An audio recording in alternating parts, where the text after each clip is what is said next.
இந்த அப்பக்கோவை செடியை யாரும் இப்போ அதிகமாக சமையலுக்கு பயன்படுத்துறதில்ல. இதை வந்து அரிய கோவைன்னு சொல்லுவாங்க. முன்னாடிலாம் ரசம் வைக்கும்போது இந்த இலை இல்லாமல் வைக்க மாட்டாங்க. இப்போ வந்து அழிஞ்சு போச்சு, யார் வீட்லேயும் அதிகமாக இருக்கிறதில்ல. இது ஒரு மூலிகை வகையைச் சேர்ந்த கீரை. இதில் வந்து இரும்புச்சத்து, கால்சியம், பாஸ்பரஸ் சத்து அதிகம் இருக்குது. அப்புறம் வைட்டமின் பி, சி சத்துக்கள் வந்து அதிகமாக அடங்கியிருக்குது.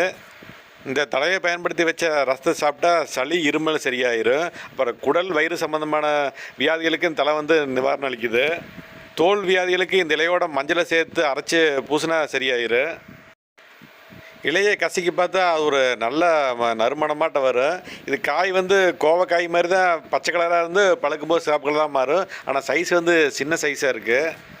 இது கொடி வகையை சேர்ந்தனால படர்ந்து தான் வளரும். வீட்டு தோட்டத்தில் வைக்கிறவங்க ஒரு க்ரோ பேக்கில் வச்சு பக்கத்தில் ஏதாச்சும் ஒரு மரம் இருந்தால் அதில் படர விட்டிங்கன்னா அப்படியே மேலே போயிடும்.